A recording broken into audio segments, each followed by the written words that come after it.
Hi, Mike Matthews, physical therapist here with the PT411. Thanks so much for joining me. If you already haven't done so, make sure you like, subscribe, follow on Facebook, Instagram, and YouTube so you can be notified when I come out with future videos. So last week we were talking about the neck. We were talking about pain, or rather symptoms, that it can occur all throughout the body. We talked about all the different locations that these symptoms can show up on. Obviously up in the neck, up with headaches, going down the shoulder, back in the shoulder blade, or other thoracic pains, coming down the arm, all the way to the fingertips. And we talked about the #1 exercise. We talked about the top mobilization that we can work on for these symptoms, not just to treat these symptoms, but to also prevent these symptoms from happening in the first place. So if you haven't seen that video yet, you need to definitely go to YouTube, watch that video before you finish this one. So one of the things in that video that we talked about is that if we have had those symptoms longer than 8 weeks, there's a good chance that there's other things that we need to work on. We're going to talk about one of those things today.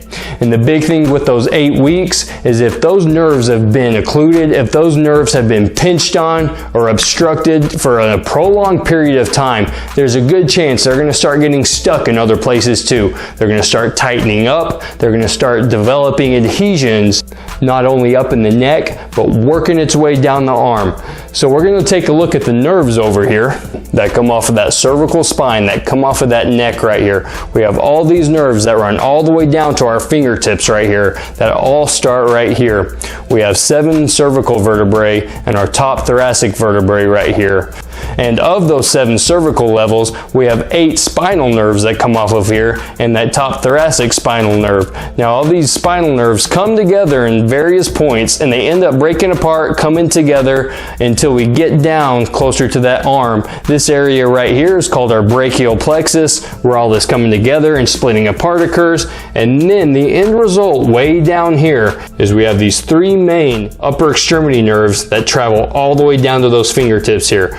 We have our radial, median, and ulnar nerves over here. And these are the 3 nerves that we're going to be talking about in this video. 3 very common nerves that can be hung up anywhere, up or down, that neck, shoulder, or arm. And when I say hung up, I mean just that.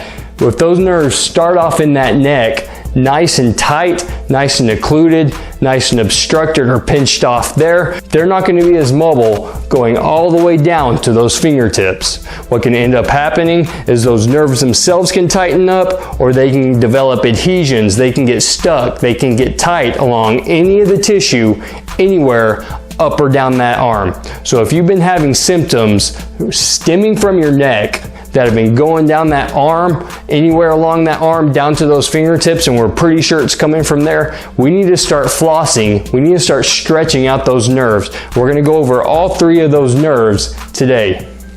But before we test the tension of these nerves out, we have to do a few things. We have to reflect on our symptoms. We have to really pay attention to what type of symptoms that we have. We have to establish exactly what we're feeling, whether it's pain, numbness or tingling, or something along those lines, how intense those are, and exactly that location. It is very important for us to establish these baselines before we start testing out these nerves. So once we have a good idea of that, we have a really good understanding of those symptoms, let's go ahead and start with the first nerve. We're going to look at our ulnar nerve.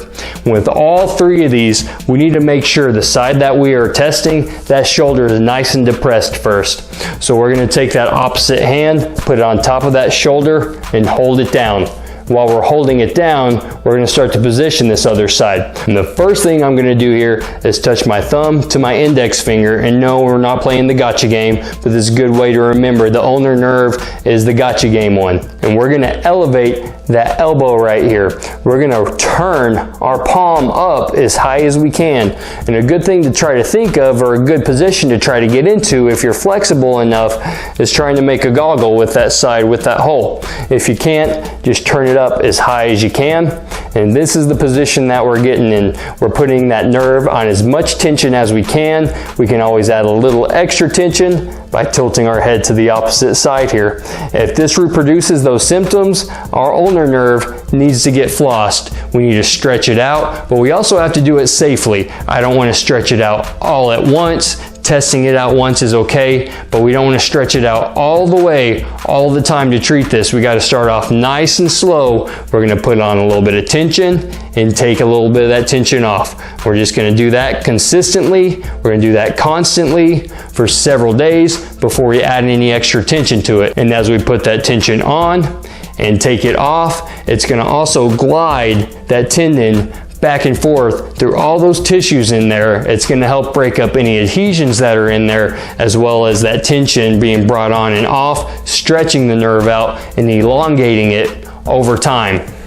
So we have a positive ulnar nerve sign on this side, and I forgot to mention, we also want to test out the other side. We can pick up on false positives there as well. If we don't have any symptoms on this other side, but we do this, and it kicks up the same issues over here as over there, there's a small chance it could be positive on both sides, but there's a decent chance that this is your norm for that nerve on both sides. So let's say we have a positive sign here. We tested it out on this left side. It's definitely positive. It's bringing up all the pain that we typically experience. And so now we need to start flossing. We need to start gliding. We need to start stretching out that nerve. So always the first thing again, we're depressing that shoulder there. We're going to start off a little bit further out. We're still making that circle here. Our palm is facing away from us. We want to start off with about a 90-degree angle at that elbow right there. We're going to slowly bring our elbow back this way, see when we can start feeling those symptoms. The second we start feeling those symptoms, we let off on that elbow a little bit, and then we start pumping that wrist back and forth here. We do this for 2 sets of 20, 3 different times a day. We're going to do this for several days. Every day you're doing it, you're reassessing to see if you can go a little bit further before you can feel those symptoms again. So let's say you can get all the way to that end right here without feeling those symptoms. Now we're going to the end here and coming back this way. We see if we can start feeling those symptoms there as well. If we can, you back off a little bit. Same thing here. Let's say that gets pretty easy. That's when we need to incorporate the neck as well. We start off incorporating that neck, moving them in the same direction.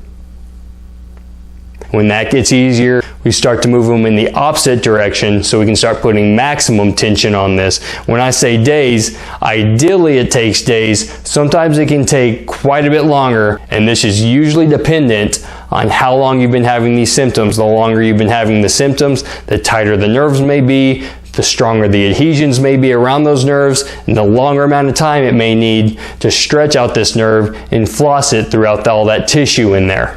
So like I said, we start off going in the same direction, then you start going in the opposite direction for that maximum tension right there. All for the same reps, same amount of times each day. So let's move on to the next one. We're going to look at our median nerve. We're going to start off with our shoulder depressed again. We're going to have our palm facing towards our head, arms pretty close towards us. From here, we're going to extend our wrist back this way. You're going to maintain that extended as you straighten out this way to having your arm horizontal with the ground here. Same thing here. We want to see if we can reproduce those symptoms that we've been having. And if we are, we're testing the other side for the same reasons that we talked about before. Same thing with this one. We want to start off light, work our way into it. So we're starting off here. We're going to extend out here until we feel those symptoms. We're backing off until we don't feel them, pumping back and forth. Same amount of times here. We're doing 2 for 30, 3 times a day. And then over time, see if we can extend out further before we feel those symptoms. Then once we get to there, we're bringing our wrists back until we can feel those symptoms, backing off at the elbow and pumping back and forth here. Progression from there is the same thing. We're moving our hand and our head in the same direction at first. And once we don't have any symptoms, no strain there, we start going in the opposite direction. So now we're going to be looking at the median nerve here. The same thing here. We got to depress that shoulder, opposite hand up here to hold it down. We're going to be grabbing onto our thumb on this one, and we're going to extend that elbow. We're going to bring that arm back with that palm facing backwards there. From there, we're going to curl that wrist in this way. Same thing as the other two. We have to see if we can reproduce those symptoms here as well. And if so, we're testing on the other side for that differentiation. And if this is truly positive here, we're going to start off the same way as the testing. Depressed here, grab that thumb, extending that elbow, and then working our way back till we feel those symptoms. We take off just enough to where we don't feel them anymore, and we're pumping that wrist back and forth. And that palm is facing back that entire time as we're pumping that wrist back and forth there.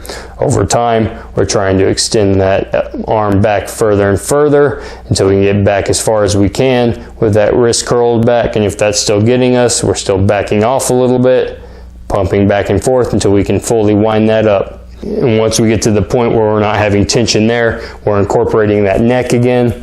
And so with this one, every time you curl that wrist, you're bringing your head to the same side. And when you extend the wrist, you're going to the opposite side to begin with. So curl the wrist and towards, extend the wrist and away. Working on going this way. And whenever that one's okay, then we start going opposite from that. We're going to curl and away, extend, and neck towards. Curl, neck away, extend the wrist, and neck towards. So that's how we test and treat those tight nerves. That's what we need to look at when we've been having pain or other symptoms traveling down those arms that are stemming from that neck that have been lasting for longer than 8 weeks. But the funny thing is, not every single time are these indicated, even when they are positive, when we've been having these problems for longer than 8 weeks. Sometimes you can work on that first exercise, that primary exercise that we talked about in the last video. Sometimes you can work on that right after you test out a positive nerve here, go back and look at it, and it's not as positive anymore because sometimes it's still only getting hung up at the neck, and that primary exercise there can free up that nerve all on its own. So every time you find a positive test there, we got to work into that retraction exercise right there. And if you don't know what I'm talking about, that means you haven't seen my last video. So you definitely, like I said earlier, need to go over to YouTube and watch that first. And in the next episode, we're going to dissect that primary exercise, that mobilization for that neck. We're going to take a look at several alternatives that we can work on. If that main primary mobilization doesn't quite work for you, there are definitely other ways that we can go around it, trying to work on that mobilization to make it work for you. And we're going to be looking at the most common ones. So make sure you like and follow me on Facebook and Instagram, and make sure you're subscribing on YouTube so you can be notified when I come out with that video. Again, I'm Mike Matthews with the PT411. Thanks for joining me.